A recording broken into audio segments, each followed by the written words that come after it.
dan me ba za mu maulidi ba? Ai wannan ƙarya ne kam.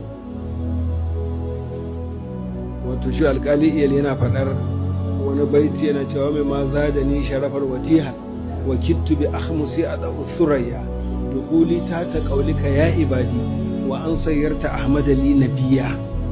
Abin da yake sa ni na san girman kai ba kyau da fariya ba su da kyau, amma ina jin girman kai da fariya da takama in na tuno da cewa da kace ya ibadi ina cikin wayannan, kuma da ya zama na cewa annabi ahmadu muhammadu shine mai gidana, sai ina jin girman kai, ina jin alfahari.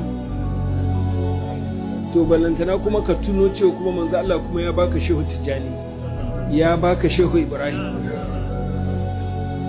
kuma wannan kuma wace irin daraja ce? Ai da a ce duniya gidan gaskiya ne da bata iya daukan mu ba wallahi, saboda darajarka, saboda kasaitaka. Amma duniya ba ana cewa ya tafi gidan gaskiya ba, kaga a gidan ƙarya muke kenan. Ai magana ta a nan gidan ƙarya muke wallahi. Amma kaga batijani almajirin shi ibrahim, to ina aka saka ina aka aji ne? Yawa ya kamata a ce ƙasaitarsa da girmansa a gurin Allah da matsayinsa duniya a rasa inda za a ajiye shi. Saboda kasan gidan ƙarya muke tukunna, sai a gidan gaskiya mun je, ita ce hafidatun rafi'a, wannan wanda kake ganin ana musu a bada guri a bada guri, sai kaga ana bi ta kan wuyansu ana takawa ana wucewa, ashe matsayinsu kenan. Kai kuma almajiri da carbinka kana lazimi da wazifa, amma ka zo ana cewa da Allah malam a koma daga can baya, sai ka ga ashe mala'iku ne 'yan fadarka suna gaisuwa suna jinjina.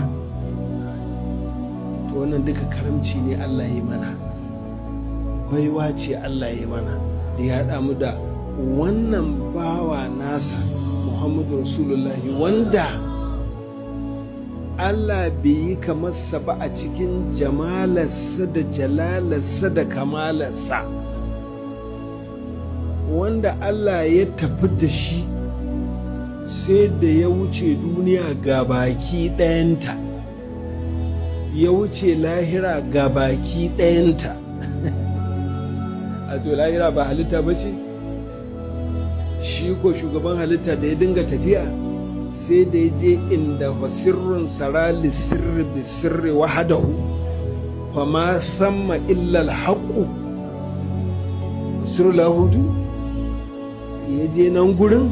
Saboda haka wurin ba zai sanu ba, ba zai ganu ba, ba zai kuma faɗu ba. Sannan abin da ya yi da shi a gurin shi ma ba zai faɗu ba, sai rufe shi fa auha ila abdihi ma auha. Ai bai ce gashi yadda aka yi ba ko? Auha ila abdihi ma auha. Wani abin da aka faɗa shi ne iya abin da aka bashi ya kawo mana tsaraba, amsu salawati su aka faɗa, wannan tsaraba ce. Amma shi abin da ya yi da shi na nasa matsayin, wannan fa auha ila abdihi ma auha.